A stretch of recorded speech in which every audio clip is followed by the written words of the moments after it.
तो हमारी आज की जो पैदल यात्रा है वो शिक्षा को लेकर है, प्लस में दहेज और नशा भी साथ में है। क्योंकि नशा और जो दहेज है 77 सालों से हमारे बुजुर्ग, हमारी 36 बिरादरी के लोग इस पर समय समय पर पंचायत करते हैं, लेकिन दहेज बहुत उरूज पर है, चरम सीमा को पार कर रहा है। जैसे कि पिछले स्कूल में मैंने एक बच्ची से पूछा, 11 साल की बच्ची से, कि आप अपनी शादी में क्या लोगी, तो उसने कहा मैं वरना लूंगी। दूसरे लड़के से पूछा जब बड़े होंगे आपकी शादी होगी तो क्या लोगे, तो मैं क्रेटा लूंगा। तो ये जहनियत हमारे बच्चों की बन चुकी है दहेज के प्रति।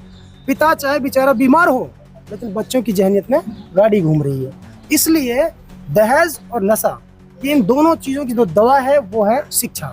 अगर एजुकेशन होगी, शिक्षा बेहतरीन होगी, तो ये ऑटोमेटिक खत्म होती चली जाएंगी। तो आज की यात्रा हमारी रेवासन गांव से शुरू है।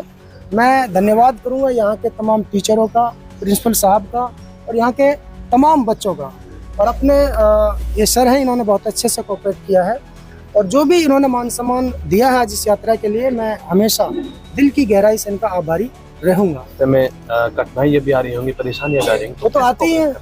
बहुत से लोग रोकने की भी कोशिश करते हैं, लेकिन हम रुकने वाले नहीं, क्योंकि जब जो ठान लेते हैं वो करके छोड़ते हैं। क्योंकि मेवात आज तक चैनल आज 10 जिलों में टॉप चैनल है।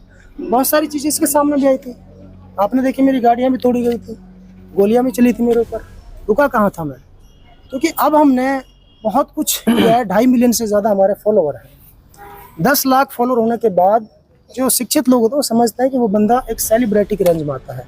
यहाँ तो अगर 10 मिलियन फॉलोवर हैं तो भी सेलिब्रिटी नहीं है, एक आम आदमी की तरह इनके लिए, क्योंकि वो अशिक्षित है। अच्छा, हमने देखा है कि आप अपनी पैदल यात्रा में तिरंगा लेकर चलते हैं, इसके पीछे का क्या मकसद है? देखिए, तिरंगा हमारे देश की आन बान और शान है। हिंदू, मुस्लिम, सिख, ईसाई सब आपस में भाई भाई। एक सिपाही वो होता है जो तिरंगा बॉर्डर पर लहराता है, एक वो भी सिपाही होता है जो देश के अंदर देश के लिए काम करता है। हम जो है देश को बढ़ाने का काम कर रहे हैं। जब शिक्षा होगी तो देश बढ़ेगा। देश का भविष्य, देश का गौरव आपके सामने है। यही फौजी बनेंगे, यही टीचर बनेंगे, यही साइंटिस्ट बनेंगे। मैंने बताया कि यही भविष्य है। इसलिए हम तिरंगा साथ में लेकर चलते हैं, क्योंकि हम किसी पार्टी से नहीं है, किसी दल से नहीं है, हमें राजनीति से कोई मतलब नहीं है। हमारे लिए सब एक समान, इसलिए हम भारत के झंडे के नीचे काम करते हैं। अच्छा, इस यात्रा के दौरान आप क्या मैसेज लोगों को देना चाहते हैं? इस यात्रा के दौरान मैं ये मैसेज देना चाहता हूँ कि एक तो जो दहेज है ये लानत है, बुरी बला है। इसको शरीयत और संविधान में दोनों में मना किया गया है। देखिए, ये बहुत ही घातक और खतरनाक सिद्ध हो रही है हमारे समाज के लिए। दूसरा जो नशा है, ये इंसान के जीवन को समय से पहले खत्म कर देता है।